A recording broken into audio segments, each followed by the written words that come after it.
Les astronautes de la mission Artemis 2 ont entamé leur retour vers la Terre, mais attention, les dernières minutes seront les plus dangereuses.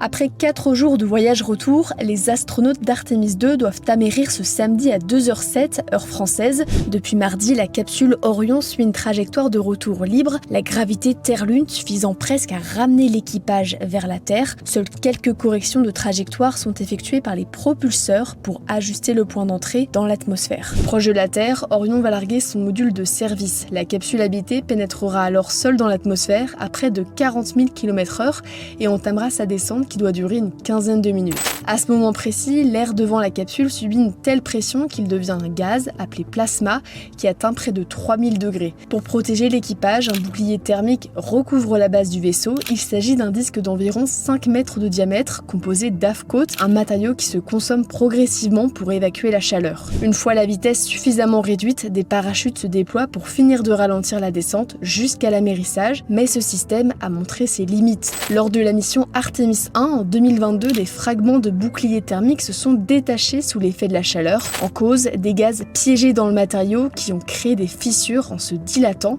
Pour Artemis 2, la NASA a changé de stratégie. La capsule effectuera une rentrée plus directe, plus courte, mais plus intense afin de réduire le temps d'exposition à la chaleur. Le matériau a également été ajusté pour mieux évacuer les gaz produits pendant la rentrée. En revanche, le bouclier n'a pas été profondément modifié, faute de temps et de budget, ce qui suscite des inquiétudes chez certains vétérans de la NASA. En janvier, son administrateur Jared Isaacman rappelait que les vols habités comportent toujours une part d'incertitude, tout en assurant que chaque risque est débattu, analysé et testé.